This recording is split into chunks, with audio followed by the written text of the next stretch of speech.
numbers, the financial numbers in quarter 3 and quarter 4 had been super duper.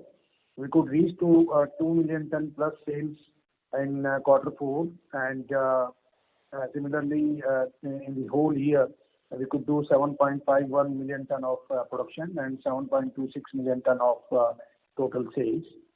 And this has led us to a different league of steel makers in the country. Your sport and the street sport had been eminent and very pertinent. It is seen by the records that more than 800% is the overall growth in the stock market of JSPL. We started the year with 63 rupees per share, and we reached to 500 rupees per share in 13 months' time. So this is a super growth in terms of street is concerned. So that means the street has a lot of confidence in JSPL. We was in 2012 we were declared as the second largest wealth creator in the world. Today I'm proudly telling you that we are the largest wealth creator or biggest level wealth creator today in the country, in steel sector, and perhaps maybe in the world also. So the data from the world are not yet published. So Mr. Nishant will share with you maybe after 1 week or 2 weeks time. So overall, the things have been doing very well. We have a plan to reach to next year more than 8 million ton production. Last year growth was 19% in production and 20% in sales.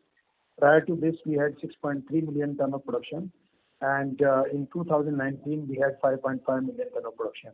So whatever we committed to our shareholders, investors, we have delivered. So 5.5, 6.3, and 6.3 to 7.5, and now we are aiming for more than 8 million ton. Without adding any equipment in this 8 million ton, we'll achieve. There will be a small capex to reach to 8 million plus. That is just for the fill in the blanks wherever some modifications are to be done, that we will be doing. The year was full of challenges, the lockdown, and then finally the domestic market was all-time low. But we and our able team in export department and with our contacts in the international market, we could do a sale of more than $1.3 billion from exports. And this revenue from export, $1.3 billion, is about 30% of the total revenue what we have generated. 1,900 crore is the profit what we are on in the Q4. And if you see the overall JSPL standalone, the PAT is 7,154 crores in the complete financial year. And then we had, we have gone to, we have already planned to do the divestment of JPL, and this will bring JSPL as a very vibrant steel company, and we will be in a position to focus more and more on steel. And we want that we should be a true numero uno, means number one steel company in the world, not in India. Number one does not mean that in terms of quantity and tonnage. The number one means in efficiency, in productivity, in ethical behavior, and maintaining the right amount of concern towards CO2 emission, ESG, and the overall business ethics. So this is what our aim is. Our chairman, Mr. Naveen Jindal, is a very dynamic and vibrant leader. Under his guidance and able leadership, we all are working with one mission, one objective, one goal, and that is we will be a net debt company in times to come. We had given a slogan to the street and to our vendors and also to our plant people and our team that we will be a 15, 15, 50 50 numbers company. What is 15, 15, and 15? 15,000 crores of total debt or below, 15,000 crores of EBITDA or above, and 50,000 crores of sales turnover. So with this, if we achieve, which is likely to be achieved in this financial year, and in the private Perhaps will be in top 7 companies in terms of its ratios profitability with different kind of ratios what we calculate. So it's one of the top 7 companies in the country. So these numbers, this ranking may change because other people are also working very hard, and opportunities they do exist in India. India is a happening place, and we believe in the India growth story. And this is the reason we have done the divestment of our Oman plant. And whenever there is a right opportunity we get, we will not be hesitant in divesting any other entity if it comes in our way. But we want to be a very, very vibrant and very efficient steel conglomerate within the country. The country is aiming to reach to 300 million ton of steel production. And today there are only 5 families or 5 business houses, those who are very prominently making steel combination. So one is JSPL, Navin Jindal Group, JSPL. The other is brother JSW, Sujin Jindal Group. And the next is Tata Steel, and fourth is Government of India company, Secretary of India, and now a recent entry of ArcelorMittal. So these are the 5 companies which are commanding a market of about 55 to 60 million ton today, out of 100 million ton what we produce. Balance 45 million ton is being produced by the other people, those who are in a group of 1 million ton plus. And there are not many companies in the country, more than 240 companies in the country. They are induction furnace based organizations, and they produce 200,000 tons to 400,000 tons per year. So the challenge today in front of nation is how to reach to 300 million ton. This is the biggest challenge. And these 5 business houses, they have a great amount of possibility to meet out the expectations of Government of India to reach to 300 million ton by 2030. Our neighbor China, they have 1.5 billion people, and they or 150 crore people as against of 135 crores in India. And they are consuming 1,000 million ton steel.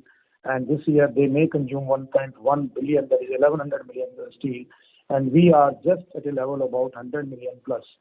So there is a big gap in between number 2 and number 1, whereas the gap in population is very minimum. This means the more and more spending from government side will come in the infrastructure, and we are a special infrastructure steel company. Today we are not in general commodities like roofing sheets or automobiles or 2-wheelers or 3-wheelers. We are not in that business. We are in the business of special steel to produce steel for infrastructure projects. So whatever honorable government ministers and our honorable Prime Minister and honorable Finance Minister Mrs. Sitharaman, they are aiming to give a boost to the Indian infrastructure. So we are the solution. We make rails. We have already produced 1080 head hardened rails. We have already produced 1175 head hardened rails for the high haulage to carry 75 ton of weights, and this will be first implemented in South Central and Southeastern Railway. And soon it will be a commodity which will be or a special product which will be utilized and used in India. Today we are the only company in the country who has produced 1080 grade for the metro rails and who has produced 1175 for Indian Railway for heavy hauls. Apart from that, transmission tower is another agenda. Government of India, Power Grid Corporation of India is going to spend thousands crores of rupees to upgrade the power transmission lines from 230 kV to 415 kV and then finally 750 kV. And this upgradation and graduation from 230 kV and above will definitely use more and more steel in terms of angle iron, channel and beams. And this is where we produce the Power Grid Corporation of India's PGCL approved specialty angle irons to absorb that kind of wind load and the high tension wire loads. So this is where we do present. Then another dream project and very prominent project of Honorable Prime Minister, that is shipbuilding and the war shipbuilding. So we are the only company today in the country who are in a big way producing steel, specialty steel for submarines and also for special vessels. So our capabilities are beyond doubt, and Government of India is buying from us, Indian Navy is buying from us, and the private players also they are buying from us. We are the only company today in the country having a specialty plates for the cryogenic tankers. Today we are seeing that oxygen is in a great demand, and but we need a special plate for the cryogenic tankers. So we produce cryogenic tanker plates, and which is in big demand now, and I'm sure will be serving to the nation in a much better way. So similarly, the other products we see, whether it is specialty beams, fabricated structure, round billets, special square billets, blooms, we are in a big way, and we are part of Indian infrastructure focus, Indian infrastructure boom. So, in nutshell, the times to come are going to witness much more fruits for the company like JSPL. There are not many companies like JSPL in the country, those who have the product kitty as we have. We have 9 different products, and all these 9 products are unique products in itself. So this is what we are aiming. Coming back on the oxygen, as you all know, the country has been passing through a severe pandemic, or wave 1 or wave 2. People are speaking wave 3. God forbid that any wave comes in future. We are combating, and we are fighting a war, like biological war. I don't know who has initiated it, and nobody knows whether it is internal or external, or it is act of God. It can be anything. But the steel industry as a whole has come forward. They are working with shoulder to shoulder with Government of India, and our chairman, Honorable Shri Naveen Jindal, he has given first tweet in the favor of nation, that yes, even the last drop of liquid oxygen available in my plant is available for the nation. He has given a slogan, people first. So though we are sacrificing and we are compromising our total quantity on month-to-month basis for the last 15-20 days time, the total reduction in the capacity will be about 9 to 10%, but that we can make up, we are sure. This does not mean that we will not produce 8 million ton plus in this particular financial year. We'll definitely do more than 8 million ton. But today, the navigational approach we are seeing the bad weather, and in this bad weather, we need to have a little longer route to supply the oxygen to our countrymen. And this is what Shri Naveenji has told, that come what may, we have to keep this supplies on, and we have to save so many lives. Just for your knowledge, 1 ton of liquid oxygen contains 700 cylinders of mega cylinders, that is big cylinder, D-type cylinders. And 1 cylinder, if it gives 1 life, so 1 ton is giving 1 life, 700 lives. So we supply every day about 100 tons. We have today stock of 320 tons. We are not denying anybody. If somebody comes to us for the oxygen, we are pleased to offer oxygen to them. And but Government of India has already fixed up a nodal agency, and we are working under the nodal agency under the Ministry of Steel and Ministry of Home, and through the local commissionerate, they allocate us as to where these supplies will be delivered. And this is what we are doing.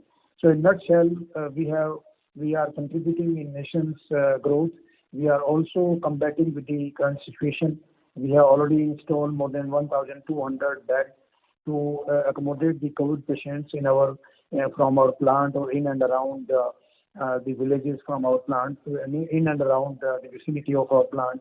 And 400 beds arrangement we have done in Angul, 400 we have done in Raigad, including for this hospital of Viram, and then 200 in Patraku and 200 in Barbil. So as a whole, company is working in line with the government requirements, and whenever government will need more from us, will be a front runner, and will be supplying all those gadgets or all those resources, whatever we can share and whatever is possible. So coming back on the steel business, I'm sure is going to stay a similar way, and at least for next 2 years. The reason being is the lot of stimulus packages has been declared by different government in the world, and around $17 trillion are going to be spent by 4 major economies The one is America, of course, and the another is China, and the third is Europe, and fourth is India. So the $17 trillion with four economies, and Europe, of course, is cumulative. I told you. That means at least $7 to $8 trillion will come into steel, and the $7 to $8 trillion coming to steel is a huge sum of money, which is to be spent by different governments and different countries in next 2 to 3 years time. So this means the steel will be a hot commodity. Today, looking at our Indian scenario and looking to the call by our various customers, we JSPL, we have maintained the price difference in between exports and domestic, that is up to $200 or $250 per ton. So we are supplying today to Europe at about $1,050 per ton, to Southeast Asia about $1,000 per ton, to America and to Canada it is $1,300 per ton, and we are selling in India at a price of about $800 per ton. So that potential difference GSP has kept for our long-term customers so that they survive, sustain. We take care of our MSME customers so that they survive and sustain. It is not only minting money in a difficult time, but it is also seeing the social cause and the social responsibility in terms of maintaining good relations with our customers, those who are going to be with us for a long time. And we will maintain about 30 to 35% of the exports as a spot market, and 60 to 65% or maybe 70% will keep on supplying to the domestic market, so that the very purpose of the India growth story is maintained very well. We are sitting in the hub of iron ore zone, that is Odisha and Chhattisgarh. So we are blessed with the companies like OMC, that is a government company, NMDC, and by many other small and big players in the vicinity, those who are supplying us iron ore. So there is no shortage of iron ore for GSPL. We can source whatever quantity of iron ore is available, we can buy. Of course, the prices are different. In last 7 months' time, the total input costs have gone up by 15,000 rupees. That is about $200 a ton. And this $200 a ton has been passed on the customers also, internationally and also domestically. But we have not tried to do any profiteering business, and unreasonably we have not tried to make money or to earn money. So the directions from our Honorable Chairman, Mr. Naveen Jindal, is very clear that we have to be very considerate, and we have to see that in thick and thin, our customers are together, we are together with our customers, we support them, they support us, and whenever there is an opportunity in export market to earn more money, so we can play with 30 to 40%, maybe 10% additional, and we can earn profit for the nation, and we can also earn precious foreign exchange for the nation. And this is what we are aiming to. We have very strong reserve people available with us. The total directly, indirectly, 100,000 people are working in JSPL Group, and we have strong 30,000 people on our roll. So for their health, safety, everything has been taken care of. Of course, we had 2 deaths due to COVID in one plant and 2 deaths due to COVID in another plant. But we are trying to mitigate this risk by more and more, or by taking the preemptive actions. And all these 4 deaths, what has happened, these are mainly because the people, they started their treatment much later than what was required. But we are very much concerned, and we are traveling to our plants regularly to give the confidence to our people. Similarly, our people in finance department, banking, our people in supply chain, our overseas staff, and our people in the head office, they all are, with the grace of God, and they all are safe, and we are taking care of our people, and people are taking care of our company. We believe very strongly, Mr. Naveen ji, he always says that it is not company who makes people, it is people who makes a company, good or bad.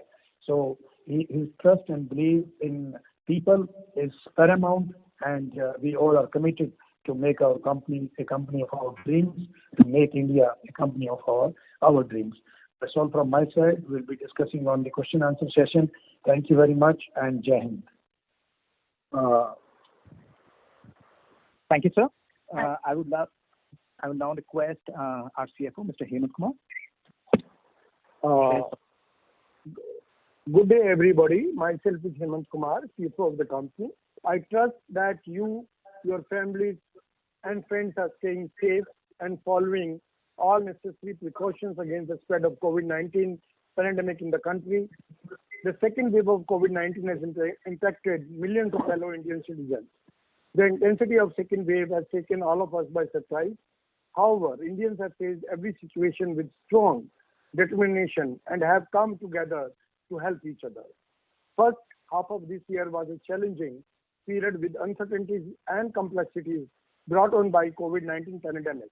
Indian economy and domestic steel demand have been improving since then with accommodative policies, government spending, and relaxation in mobility restrictions. This quarter performance has been a standout in terms of both operational performance, EBITDA, and the cash flow, and helped the company to report one of the highest underlying performance for the full financial year, in spite of pandemic-related disruptions during the first half of the year. There is a distinct improvement in the company's operational and financial performance. The company is showing improved economics, better operations, better stabilization of inputs, enhanced capacity utilization, and sweating of assets. I would like to mention, as our MD sir rightly mentioned, that there is an unprecedented performance even during COVID period 19, and he also touched upon 5 key points. Nation being the first endeavor of JSPL and also the employees' health, and we are also at the same time focusing on highest ever steel production and delivery, and resulting into making our balance sheet very strong by expeditiously deleveraging our balance sheet. And most of the cost optimization initiatives deployed across our steel plants are already visible in our financial performance, yielding desired results. We will continue to strengthen the foundation of our operations with unwavering focus to deliver on financial excellence and generate value for all stakeholders in these uncertain times. Coming to an update on financial performance of the fourth quarter and fiscal year 2021, we are happy to report that the company posted a record standalone steel production of, as our MD rightly mentioned, 2.07 million tons in quarter 4 FY 2021, compared to 1.93 million tons in quarter 3, trailing quarter 21, increase of 8%, and 1.54 million tons in quarter 4, corresponding quarter of 20, increase of 25%. JSPL standalone steel sales also shown a growth from 1 to 1.92 million tons in quarter 4 of current financial year compared to 1.87 million tons of quarter 3 21. In quarter 4 of 20 it was 1.4 million tons, showing and registering a growth of 37% YOY. On a yearly basis, I am also pleased to inform that we have seen around 19% growth in our production numbers, as also mentioned by our managing director, 7.5 million tons in FY21 versus 6.3 million tons in FY20, and registering a growth of 20% in sales growth can be observed from 7.28 million tons in FY21 versus 6.06 million tons in FY20. As we follow the strategy of sweating our assets and harvesting investment in Angul steel facilities in the current financial year, we will see substantial volume expansion in our Angul steel facilities in the current financial year. We will see. So the theme or the business direction is absolutely intact.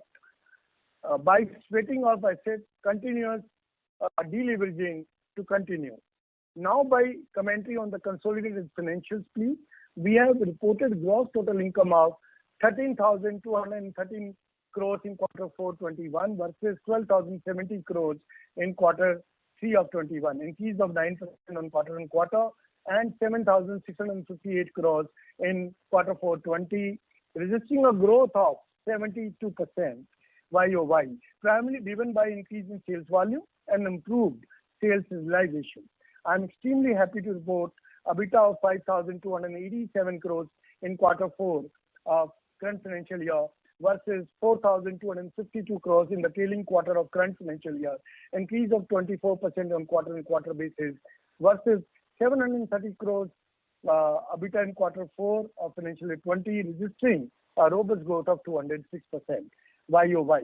I would like to reiterate that the focused cost saving measures on all fronts, including operational, contractual, and procurement, has resulted in sustained reduction of costs, resulting record EBITDA. In quarter 4 21, PAT from continued operations stands out at 1,911 crores. On full year basis, gross total income stood at 43,284 crores versus 34,291 crores, again registering a growth of 26%. And EBITDA on a yearly basis was 14,444 crores against 6,815 crores last year, increase of 112%, is showing a robust growth. PAT of 5,527 crores against a negative in the last financial year.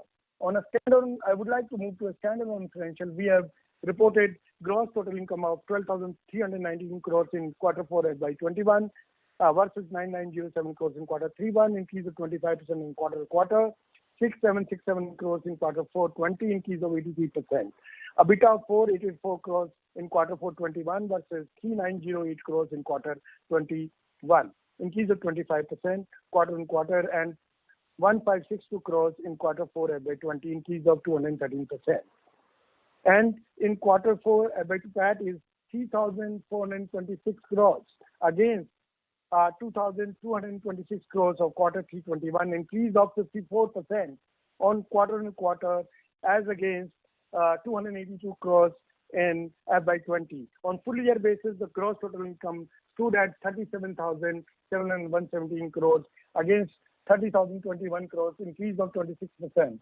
And again, I am pleased to inform that EBITDA recorded was 13,055 crores in the current financial year against the last year of 5,777 crores, reporting a healthy growth of 126%. And similarly, I would like to mention my steel business has earned a PAT of 7,154 crores against 618 crores in the last financial. It is key to note that the PAT has moved 10 or 12 times of the PAT which I made last year. On overseas performance, Mozambique, South Africa are doing good. We have given those numbers in our press release. You may refer those numbers from there. Let me shift my commentary on that side. As we are mentioning that we are clearly focusing on deleveraging JSPL balance sheet by achieving its immediate goal of 15,000 crores net debt, eventual goal to become a net debt free company. The company has been working with a clear focus of sweating its assets, improving capacity utilization, and deleveraging over the last few years. On a net debt basis, at the end of the quarter, we are reporting a net debt figure of 22,146 crores, which reflects so much 33,475 crores debt reduction as compared to last quarter of 25,621 crores. And we are pleased to highlight that in financial year 21, we have been able to reduce our net debt by a figure of 13,772 crores, which is in excess of our guidance that we have been sharing. In addition, we have gone above and beyond on that of strong free cash flows, to make a prepayment of 2,462 crores to our term lenders, which is in line with our long-stated financial strategy of debt reduction and building the most robust balance sheet in the steel sector. Now our debt to equity is 0.1, standing at 0.92, and net debt stands as on today's below 20,000 crores. Below 20,000 crores, I would like to repeat. It is very important to note that JSPL standalone is strongest balance sheet in the Indian steel sector, with a net debt of 10,142 crores and a net debt to EBITDA less than 1. Less than 1, I would like to use that. The remaining debt comes from our underperforming overseas and power business. that continue to have a substantial debt burden and drag down not only our return ratios but also credit ratings and ESG score. Hence, I can say with immense confidence, divestment of JPL, I would like to repeat, divestment of JPL will be a game changer for JSPL. We will bring our entire focus to our primary steel business in India, where we continue to have strong operating and financial performance and working tirelessly to become net debt-free company at the earliest. The post the divestment, JSPL will have a much stronger balance sheet, enabling upgrades in credit rating, lower interest costs, and a re-rating of our stock as well.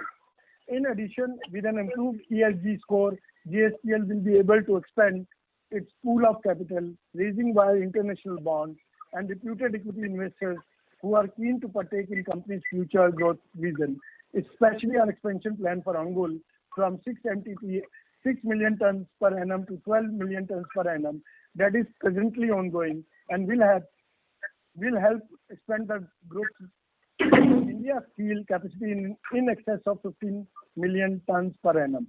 Now let me give you a quick commentary on standalone interest cost. As you may have seen from our results, our interest cost has already come down by 20% on YOY basis, and if we see even on yearly basis, it has come down from 2,611 crores to 2,187 crores. This is largely due to repayment, interest rate reduction, and on consolidated basis as well, the interest cost has come down by 12% on quarter-on-quarter and on trailing quarter by 28%. On full year basis, there is a reduction of 18% as interest has come down from 3,768 crores to 3,093 crores.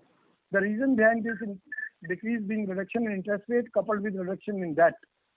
As you all know that JSPL was AA rated company in the past. Debt rating of the company is progressing well, and we are pleased to inform you the company has successfully upgraded its credit rating under A category, A rated family from BBB rated family during financial year 2021. During financial year 2021, credit rating of the company has upgraded from BBB minus to A by ICRA to A minus by CRISIL, A minus by HERE. I hope with the combination of our efforts, including strong financial performance, continuous and substantial debt reduction, the divestment of our non-core assets, JSPL will again be a AA rated very soon. Update on CapEx, we have incurred a CapEx of 160 crores in quarter 4 and 12 months 459 crores, which is mainly sustenance CapEx.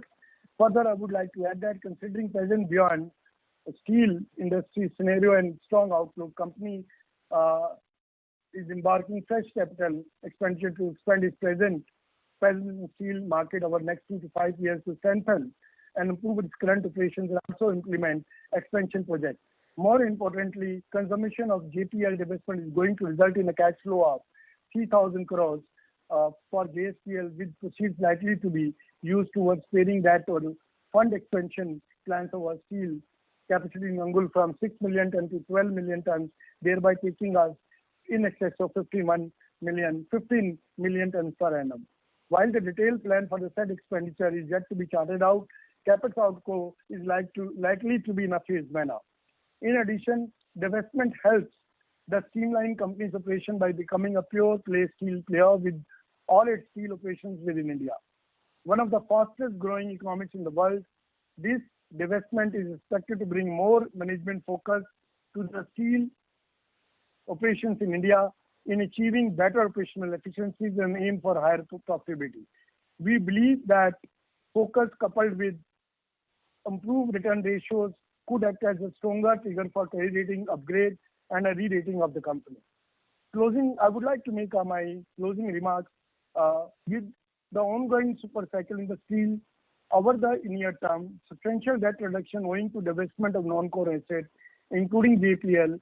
JSPL is expected to generate adequate cash flow for meeting all of its debt obligations or repayments, funding the Angul expansion project, and funding requirements of our overseas businesses. Now, with enhanced management focus on Indian business, I am confident. I would like to repeat that I am confident we will soon be a net debt-free company in the coming months.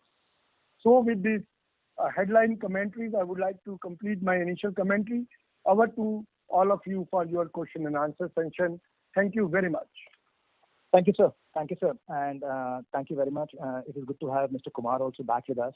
I would like to tell the audience that he too himself was suffering with COVID, but it's good to have him back here with us. In the same, with the commentary, I know we have extended a bit of time, but given that we are all happy about the results, as well as we are appreciative of the time, we would want to actually extend the call by 15 minutes. So, operator, we will extend the call by 15 minutes to take as many questions as we can. With this, I open the floor for questions. Please, as always, a request, please do not ask data questions. We in the IR team are always there to help you with those questions. Let's keep our questions on the more strategic level. Operator, thank you. Thank you very much. We will now begin the question and answer session. Anyone who wishes to ask a question may press star and 1 on the touch-tone phone. If you wish to remove yourself from the question queue, you may press star and 2. Participants are requested to use handsets while asking a question. And a request to please limit your question to 2 per participant. If you have a follow-up question, you may rejoin the queue. Ladies and gentlemen, we will wait for a moment while the question queue assembles.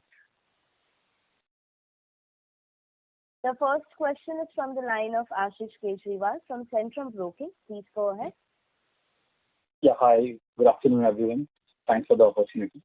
So, while power divestment is a welcome step, I have 2 questions on that. One, is it possible that we can offset our CRP and ICDs together at one go, or is there a possibility that we can change the moratorium of ICDs also in line with CRP, so that at least we don't have to go for all discounted cash flows and all that. That's my first question. Ashish, thank you very much for your question. Hemant this side. We need to understand that both instruments are independent and different. And herein, I would like to invite Mr. Kapil Mantri, our Head of Corporate Strategy and M&A. Kapil, my colleague, if you can come and please take up this question, please. Thank you, Hemant. Hi, Ashish. Good afternoon.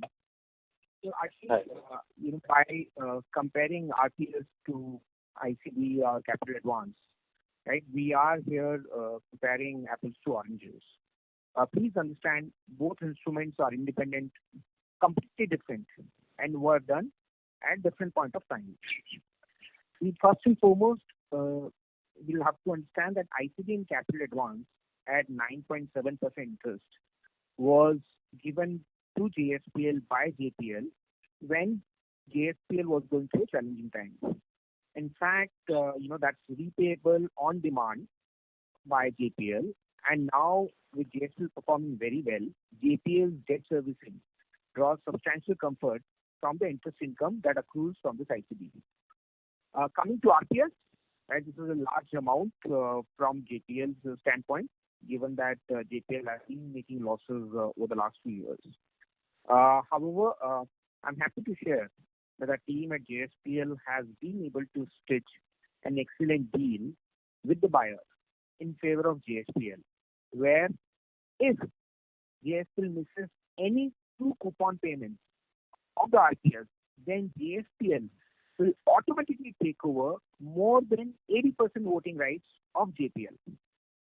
Therefore, JSPL is not only going to receive the 3,015 crores upfront cash from the deal at the time of closing, but has also completely protected its interests with respect to timely servicing of RPS coupon payments. So there's no risk or uncertainty from that perspective. In addition, I would also like to clarify that during the sale process, we had given all the bidders the option and flexibility to also buy RPS along with equity to ensure maximization from JSPL standpoint. It so happened that all the bids that were received, they all decided to continue the RPS as it is with JSPL. We believe it's credit positive from JSPL's perspective, especially the 3,000 crores cash proceeds. We've had discussion with credit agencies after announcing the transaction. The feedback is positive on the same. And obviously, the next steps will be seeking approval from banks. That should be done in next 2-3 months, hopefully, right? And also, so what I explained to you so far is the conceptual thing. Also, just coming to a practical challenge on ground in the thing. Please understand, both JPL and JSPL are governed by different set of loan agreements, right? And neither JPL or JSPL banks would allow payment or offset of a subordinated unsecured ICD. And needless to say, we have to obtain the NOC from the lenders to complete this transaction. Hope it answers. Hemantji, please see if you'd like to add something. Definitely, Kapil. You really explained well about the rationale and all. I would like to take it from there only. In fact, I'm happy to share that the proposed divestment was well received by our consortium of lenders, who were quite happy given the premium value and all cash offer of 3,1,500 crores that would further strengthen JSPL balance sheet. In addition, as I mentioned in my commentary also, the divestment of JPL accelerate our vision to deleverage the company quite rapidly and the board's vision to become a net debt-free company in the coming months. More importantly, we have given vision expansion of Angul from 6 million tons per annum to 12 million tons per annum, as I mentioned in my initial commentary, where we intend to partly fund the capex from rupees 3,015 crores proceeds and strong operating cash flows owing to super cycle, which we are witnessing. You are also maybe seeing in the steel sector that has empowered us to even prepay 2,462 crores, 2462 crore rupees to JSPL lenders recently.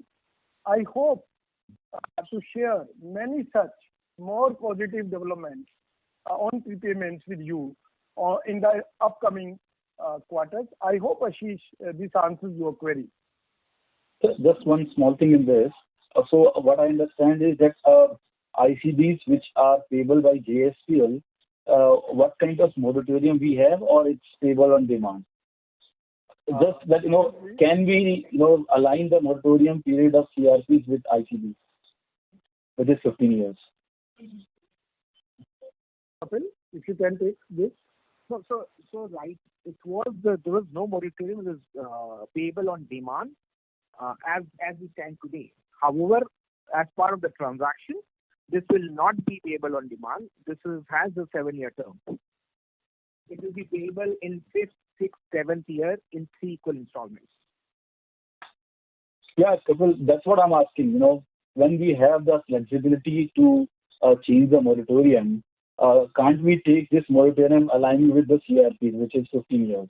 Why 7 years? Because at one hand we are giving at 5%, and taking it at 9.7%, and that too moratorium also is 7 years, and that's 15 years at least. So at least I understand that ICDs at 9.7 was at a different time frame, but at least in terms of moratorium, is it possible to change it to 15 years, which can be aligned with the CRP moratorium? Or it's completely no? Ashish, just to clarify 2 things. One, the best way to look at the transaction is just not to mix these 2 instruments, which have completely different objective, as I just explained. That is one. Having said that, with regards to the moratorium, etc., this is the best, result we could achieve from JSPL's perspective. In fact, our board wanted the right, independent directors asked us to ensure that JSPL gets the prepayment right if it wants, right? 9.7% isn't, from the way we think, isn't cheap from GSPL's perspective, right? And so this, I mean, not even actually makes commercial sense. I explain you all the legal and practical challenges of doing it, but it is what you're suggesting doesn't even make commercial sense for GSPL to do. Thank you. May I request Mr. Kejriwal to please rejoin the queue? We have participants waiting for their turn. Okay, thank you. Thank you. The next question is from the line of Ritesh Shah from Investec. Please go ahead. Yeah. Hi, sir. Thanks for the opportunity and congratulations for a very good set of operational results. Sir, I have two questions. One is again on the structuring. First is, sir, how should you explain or how should one understand the rationale of the transaction right now?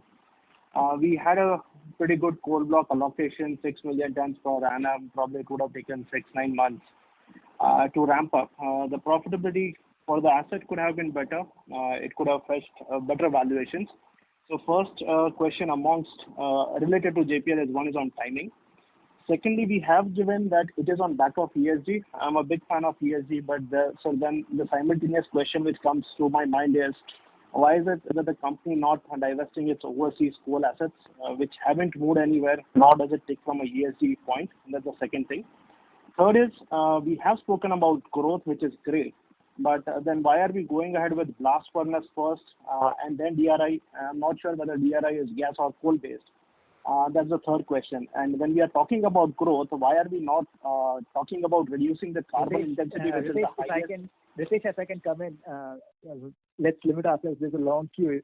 We could limit ourselves to 2 questions. Yeah, there's 3 questions, Nishant, over here. So I think one is on timing, second is on ESG, and third is on capital allocation. I think all 3 are pertinent.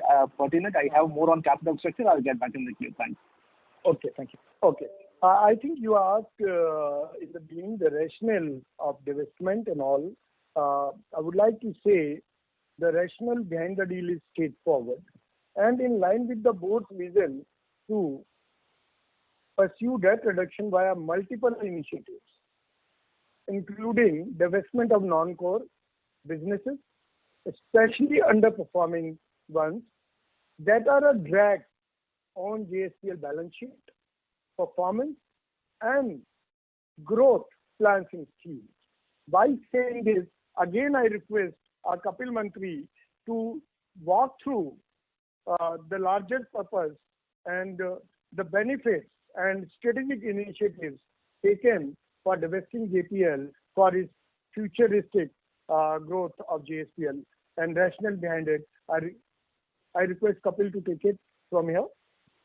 Thank you, Amanji. Hi, Ritesh.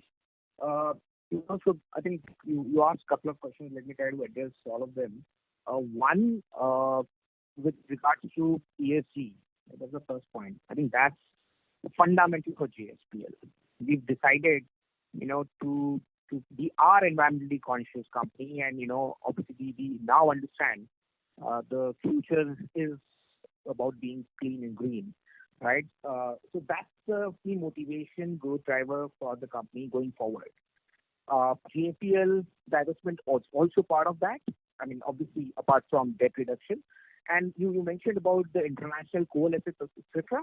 We are open. We various point in time we've had discussions with different people, and at suitable time for the right value, we may look at divesting those. So we've been open to that, definitely.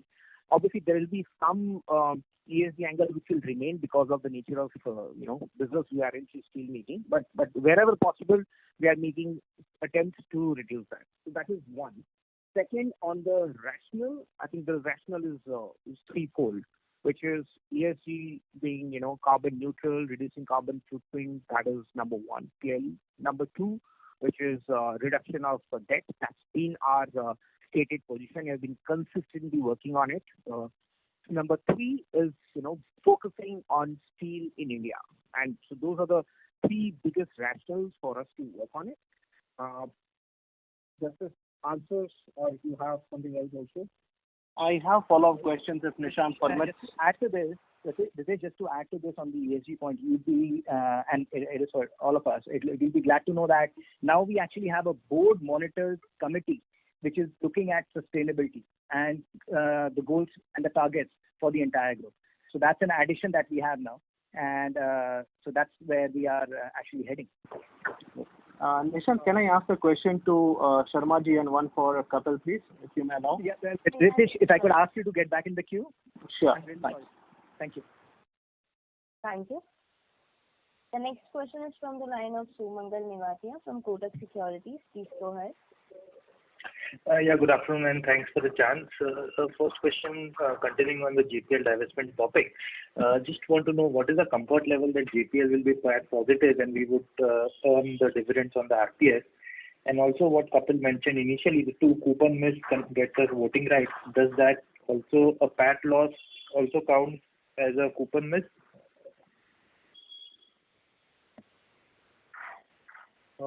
Yeah, that's my first question. Yeah, definitely. If there is a PAT negative, there would be a coupon miss. Okay, and the further one, I mean, given that JPL has been loss making since the time Panna 2 was commissioned, given the situation of the sector, so what confidence we have that we will basically accrue these dividends in the near future? Just some thoughts on that. Kapil, if you can take this. Yeah, Hemant. Yeah, I'll take the second part first. Right, even if JPL misses the coupon, dividend coupon, because of not making profit, even in that case, the voting rights kick in. So we are, as JSPL, completely secured from that perspective. Obviously, we all know JPL has been going through a tough time, and it's difficult to, in power markets, it's difficult to estimate when will a company become profitable, so especially in JPL's nature. We've been last 7-8 years, we've been hopeful. And, I mean, general plans, year on year, we've been estimating higher PLF, we've been, projecting, signing up of some PPAs also. So it's slightly uncertain territory we are in. So it may be difficult to actually comment on future performance. But if for some reason it doesn't happen, then we are completely protected. Okay, and a follow-up, I mean, given the deal is involving... Hello, this is my second question.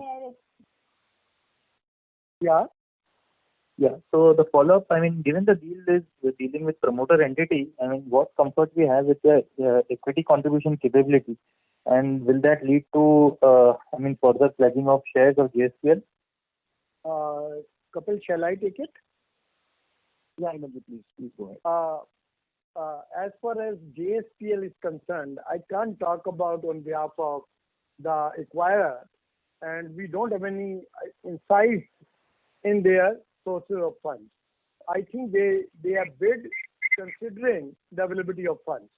However, from JSPL perspective, we are very clear that there would be promoters at least are very clear there would be no loan against shares or JSPL share pledges. In fact, the intent is very clear to bring down pledge down to zero in coming quarters, definitely in next 12 months' time. So just to conclude with one suggestion, I mean, largely echoing investor feedback, I mean, the transaction is a great step, but it's a complex one given the multiple securities involved, rather than a straightaway debt and equity transfer. So if it's possible, it would be, I mean, really well appreciated by all community if one can simplify the transaction, or at least what initially Ashish was alluding to, match the tenure and the inflow-outflow of funds of all the outstanding securities, the RPS and the ICD, because given the 20-year outstanding tenure, it's quite discomforting to have outstanding transactions with related party. So that's an only suggestion. Thank you and all the best, sir.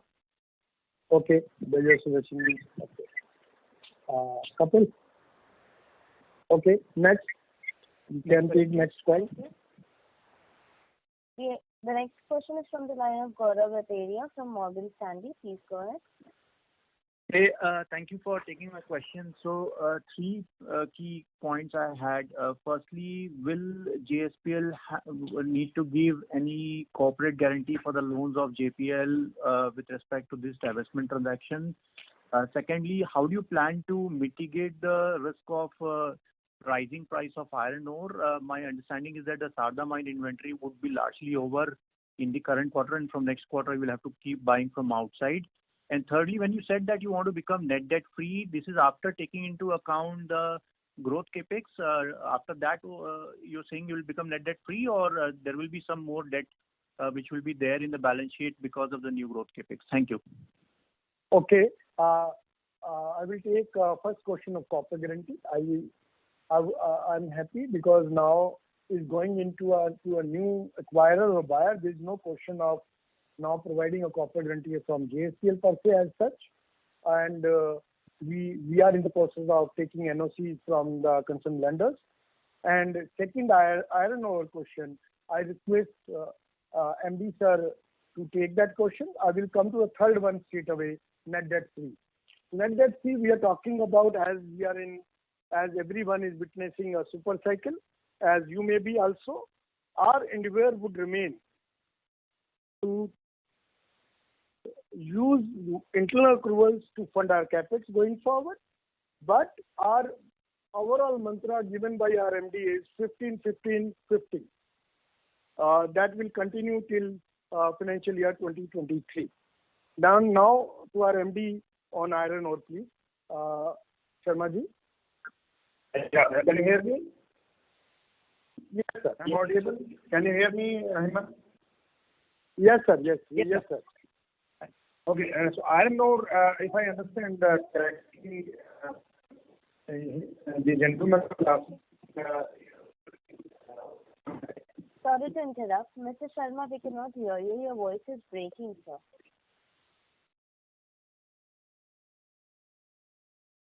What about now?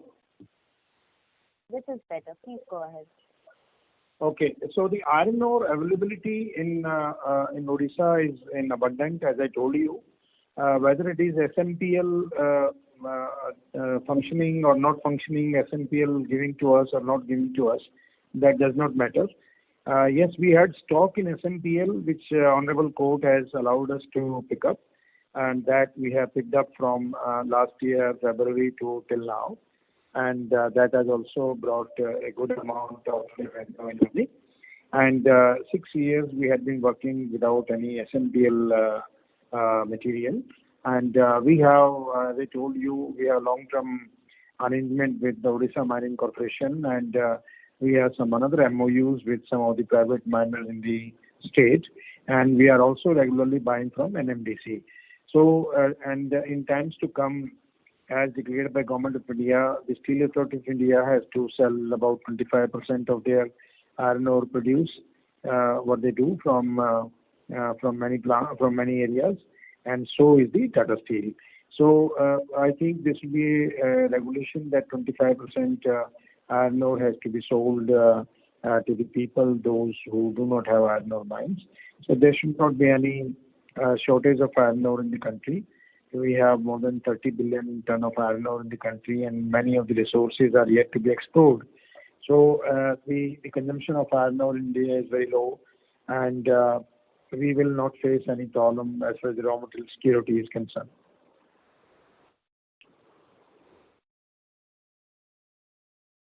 Hello? Hello? Operator? Thank you. The next question is from the line of Vishal Chandak from DAM Capital. Please go ahead. Yeah, thank you very much for the opportunity, sir. Everyone is talking about a steel super cycle, but we all know for a fact that the moment China tightens the money flow, the cycle will dry down within a matter of a couple of months. So the first question is that if the steel prices were to correct sharply from the current levels, would we still continue with our capex plans? And what is the EBITDA level at which we are comfortable given our capex plans?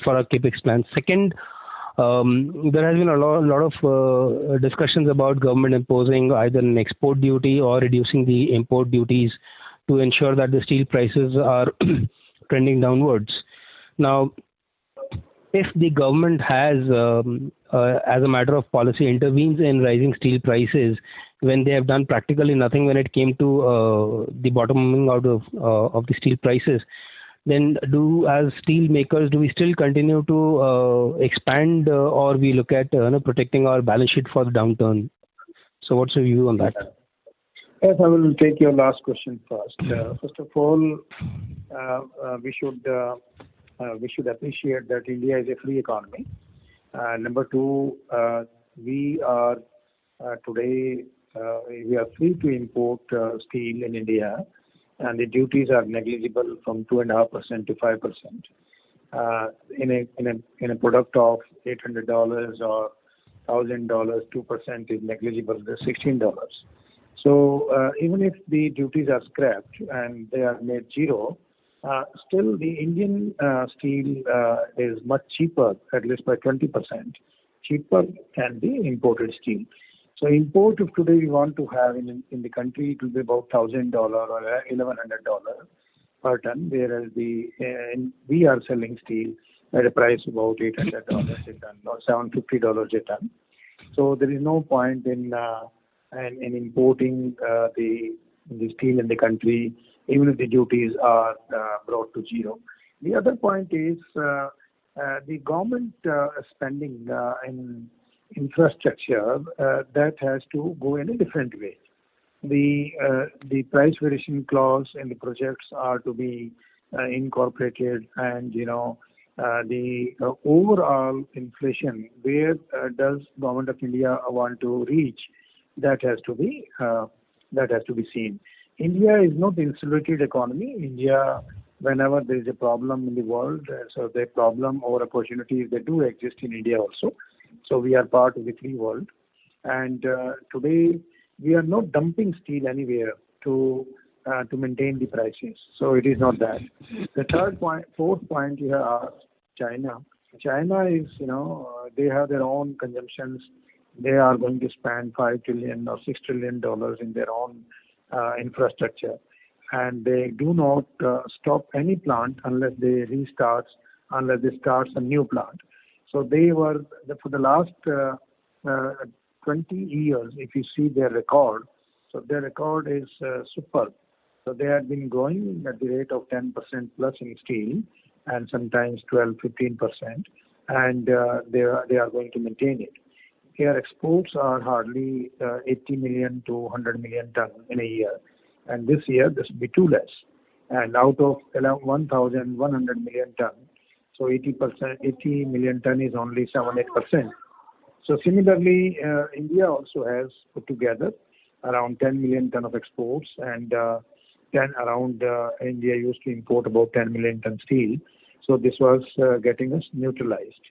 So with the FTA signed by Government of India with many countries like Korea and Japan and other Southeast Asian countries, the opportunity and the facility is still available for the Indian importers to import steel from Japan or from Korea, but they are unable to do so because the domestic steel is available at a cheaper price.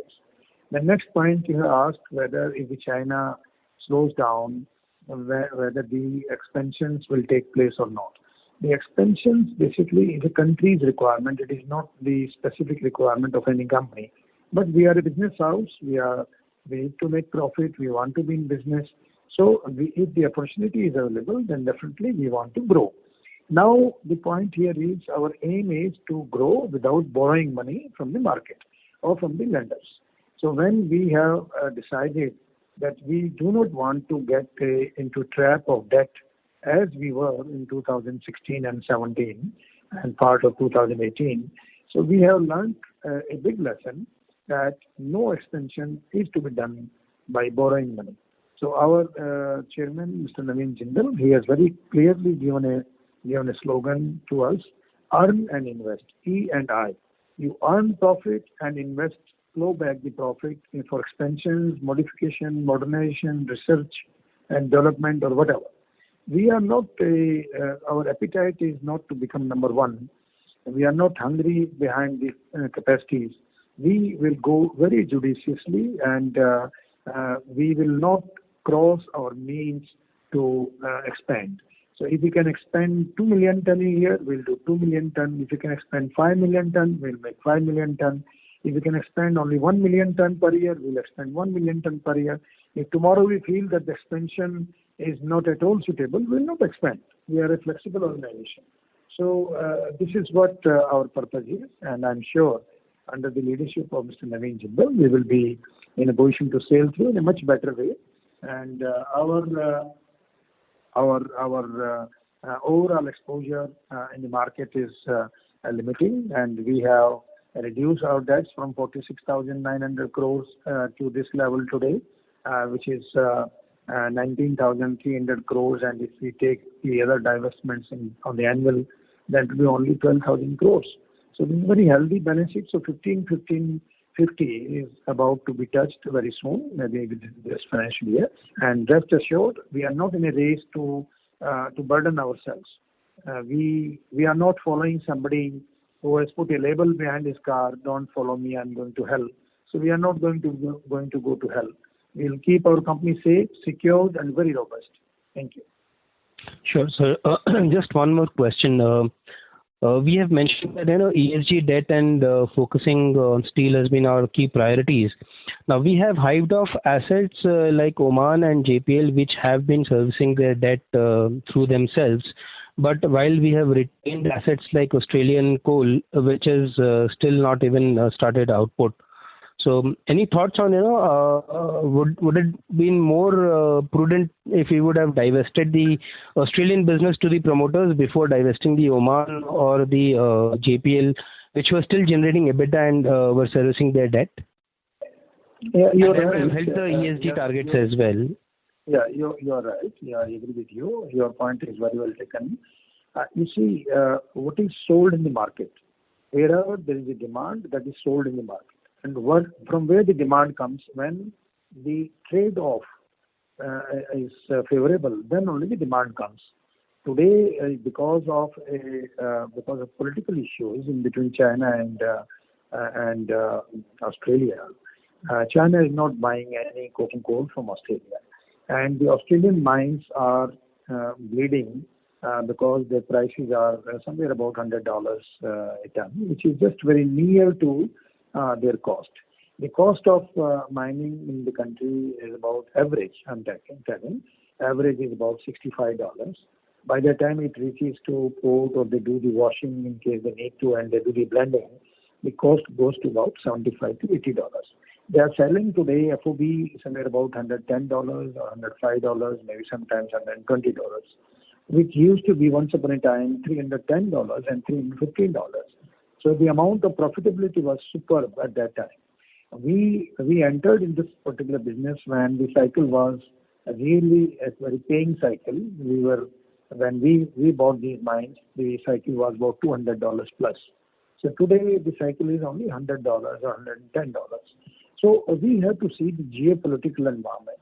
So with the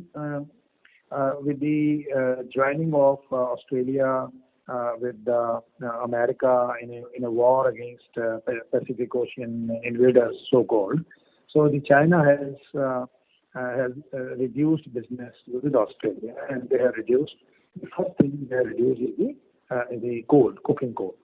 So I'm not like to answer the following. One, the moment the market improves, or the moment China starts buying coal from Australia, the coking coal prices will shoot up, and these may shoot up to about $170, $180. And the diplomatic discussions are going on in between China and Australia. Hopefully, this will be done shortly. And then, it will be the right time to find out the right investor or right buyer to divest these mines.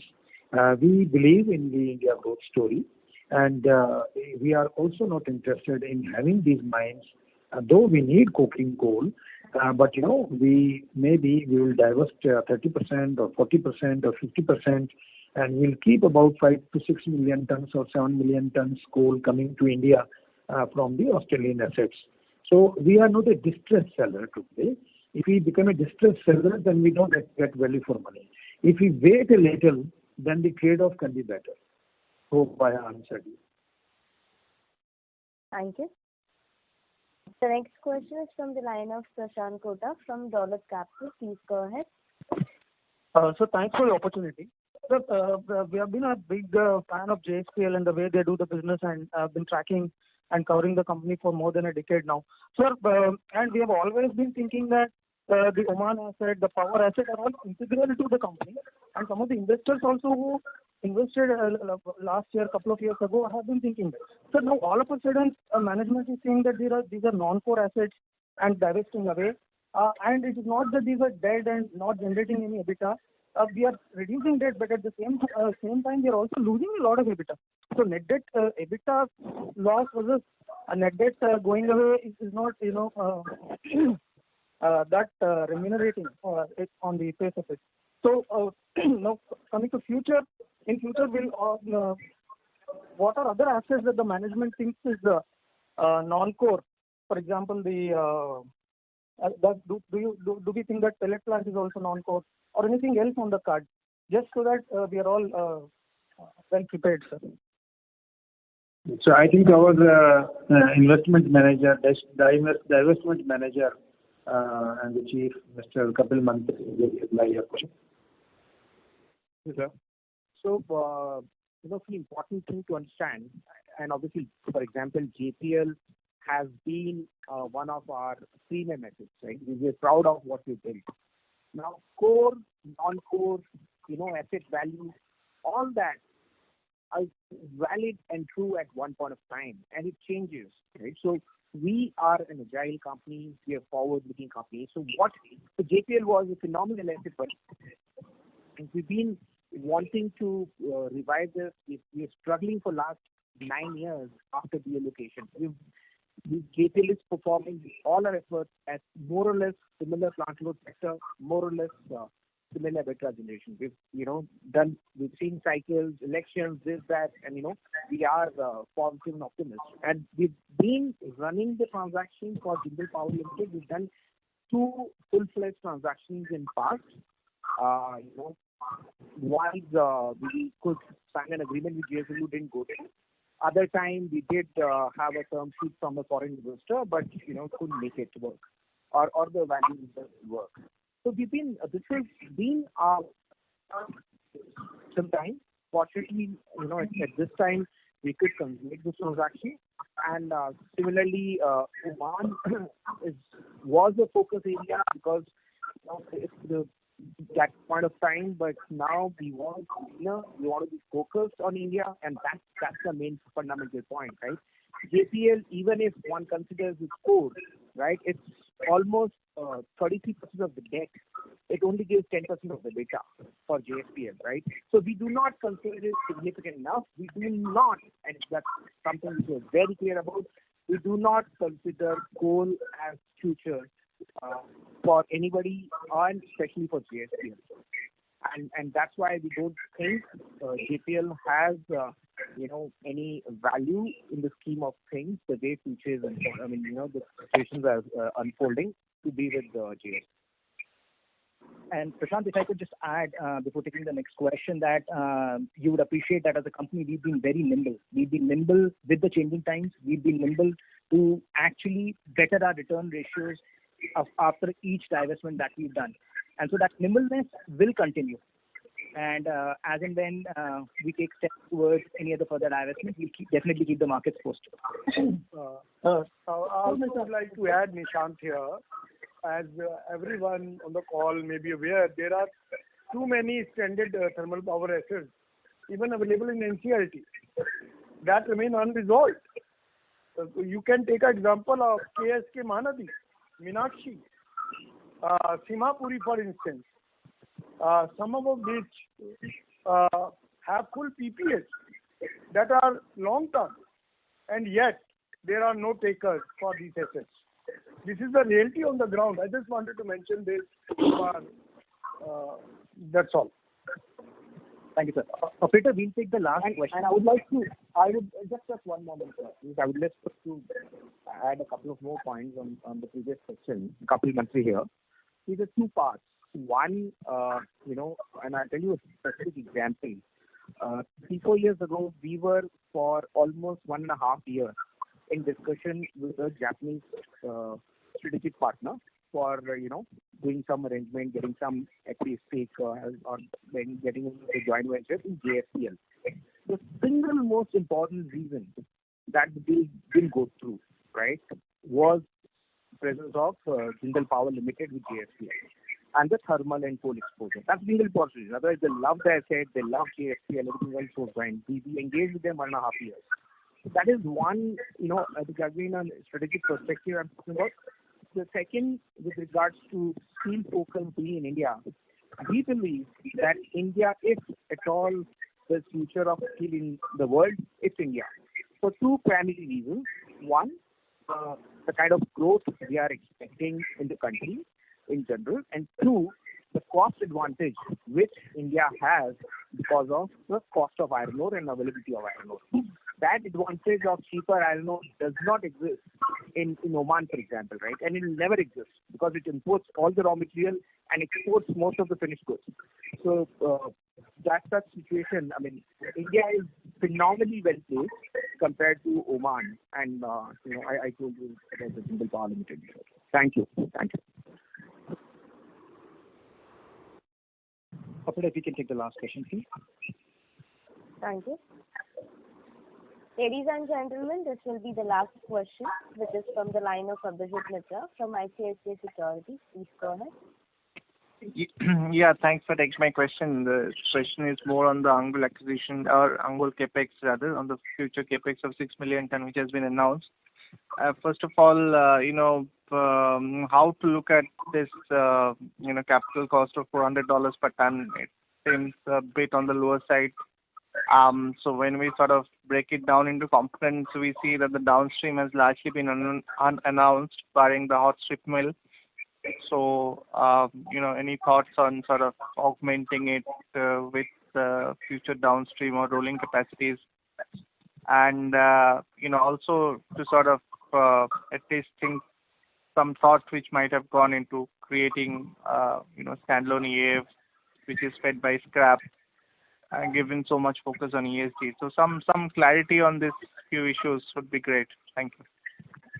Yeah, thank you so much. Very relevant question. First of all, expansions, what we are planning or what we are declared, that will be for the intermediate products and not the finished products.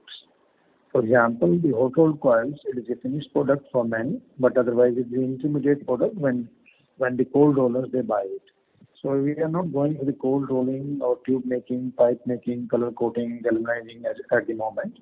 So we are going to produce hot rolled coils, which is a very hot commodity as of now, and this is going to sustain and remain in times to come also. Because of multiple activities happening in the country, the hot rolled coil consumptions, as per the projection, the market will grow on YOY basis about 10%. So when the market is YOY basis 10%, then there'll be huge vacuum, and the people, those who are in this business, they will definitely be in a position to sell their goods faster. The next point here is the overall cost of per ton of steel making and how it sets to at a lower number what we have declared. And you see, this is like a brownfield expansion. And neither the railway lines are to be laid, nor the water pipeline to be laid, nor the roads are to be made, nor the other infrastructure which is required, like electrical substation, power. So these are to be installed. So this is a bare minimum requirement for the plant and equipment. And we have our own fabrication division. We fabricate the structure, and then we have our own civil engineering team. So civil also done in-house. And finally, we have to just bring the critical components. For example, if we put a blast furnace, then the total import in the blast furnace is hardly about 180 crores. Balance, everything has to be produced within India.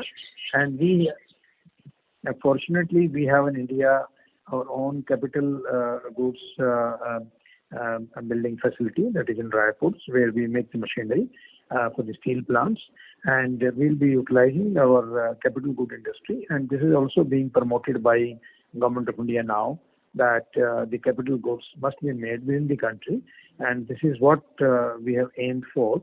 and we'll be manufacturing our own plant based on some of the basic engineering and based on some of the proprietary items what are likely to be imported. So this is the reason that the overall price, overall cost, what we are telling, it is quite low. Had it not been there, then definitely, then the international barometers or the Indian barometers or the yardstick what people maintain, that would have been maintained accordingly. So today we have the opportunity to grow at a lowest cost, and we can grow in a fastest pace. So this is the reason we have taken these numbers, and mostly the equipments are repetition of the previous equipments. For example, blast furnace will be repeat blast furnace of the existing blast furnace. So we have the engineering available. We know from where what is to be sourced. We know what we can produce in India and what we can produce in-house in JSPL. Similarly, the DRI plant we can make here because we built our previous DRI plant also here. Then to build the previous DRI plant, we had to build a coal gasification unit also. And but this time, we are going to use at least 60 to 70% of our coke oven gas to produce DRI. We have already tried out, and we are now using 50% coke oven gas and 50% syngas in our existing DRI plant. So this is the reason we do not need any coal gasification. So that means we do not need any washery, and we do not need so much of big coal gas refining system, which will definitely reduce the cost. Your next point for the electric arc furnace, it is very valid point. Yes, you are right. We already have India's largest electric arc furnace today working in Angul. We have 3 more furnaces working in Raigad, where we want to increase the capacities from 100 ton to 130 tons, and that is also under progress. And our aim is to produce at least 50% of steel through electric arc furnace route. And this is the reason we want to put up a pellet plant, followed by a DRI plant, and followed by another electric arc furnace.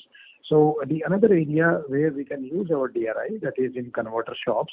So converter shop worldwide, people don't use HBI or DRI. We are the first company in the world who has commercially used the DRI in the world. We are using today 12 to 15% of DRI in DOF shop, that is converter shop, which is unheard by many in the world. This is the reason, and because we do not need any additional coal or coke or electricity, just we need a hot metal and a little oxygen to bring the temperature to that level of 1600 degree and add DRI into it.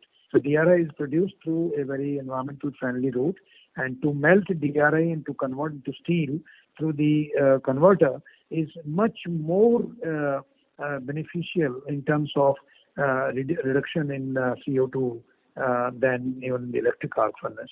So these are the areas where we are working. There are so many research and development going on in the company, which I cannot share everything in this form, but if anybody is interested in talking one-to-one, we can definitely share. And when you visit our plant in Angul, you will be happy to witness all those things what we are talking today. Hope I answered your questions. Thank you, sir. Yeah, thanks.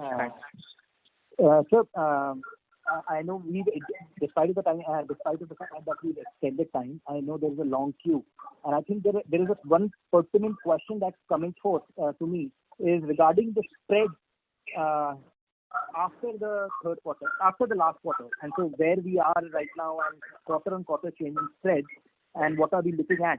Is if you could take that in your final commentary. Yes, Nishant, may I? Can I continue? Sir, please. Yeah. So, ladies and gentlemen, and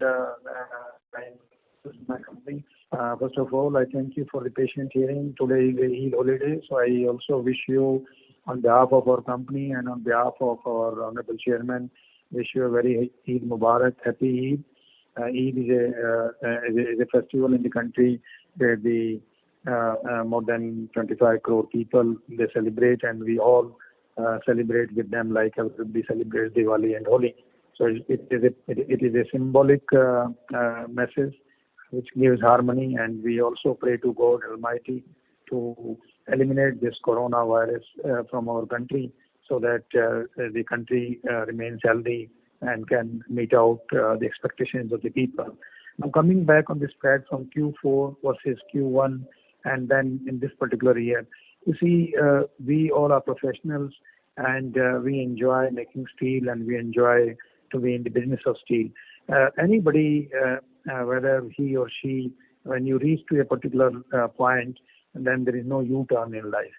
So we believe in this theory that there is no U-turn, and no U-turn means whatever we produced in quarter 4, we have to produce better than quarter 4 in quarter 1.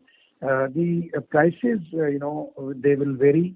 Sometimes we get better margins, better EBITDA, sometimes lower margin, lower EBITDA. But the sustainable EBITDA and sustainable margins are always our focus. And if you get something additional, that is a bonus, and one should always enjoy that bonus during a rally time. So the point here is we cannot take a U-turn. And number 2, we cannot think for any kind of threat which can hamper or jeopardize our business. So we have all the tier 1, tier 2, tier 3 planning. What happens if the pandemic spreads further? What happens if the domestic demand becomes lean? What happens if the domestic industry is struggling for the survival? All these things we have charted out our plan, and those are very, very meticulous plan. This is what we shown to the industry and to the country last year, and during pandemic time we have shown such kind of results, splendid results, where our investors, our management, our people working in the organization, and the stakeholders, they are very happy, they are glad, and they have given us a reward to by way of the stock prices reaching to 500 rupees. Believe in the management, believe in Mr. Jindal, Mr. Naveen Jindal and his family. They have 200 years of experience in steel, the 4 brothers, and all of their relatives, they are in the steel business. And I'm sure the country is in safe hands. Company is also in safe hands. So we also believe that Prime Minister Mr. Narendra Modi, he is the best manager to manage the disasters in the world. So I think this disaster today, what country is passing through, none other than Mr. Modi can handle in a better way what he can do. We have to support Mr. Modi, we have to support our government, and we have to support the steel fraternity, and let us wish that this particular year will bring more cheers on our face, and we all will be doing much better. So trust in Naveen Jindal, trust in our management, trust in our company, and trust in the nation. Then only we can build a country of our dreams. So I hope, thank you very much once again, and namaskar. Thank you, sir. So I'd like to thank from JSPL team IIFL for organizing this call, and all of you for attending the call. As always, we'll continue performing, and Eid Mubarak today. Thank you. Okay. Operator? Thank you. Over to you. On behalf of IIFL Securities Limited, that concludes this conference. Thank you for joining us. Thank you.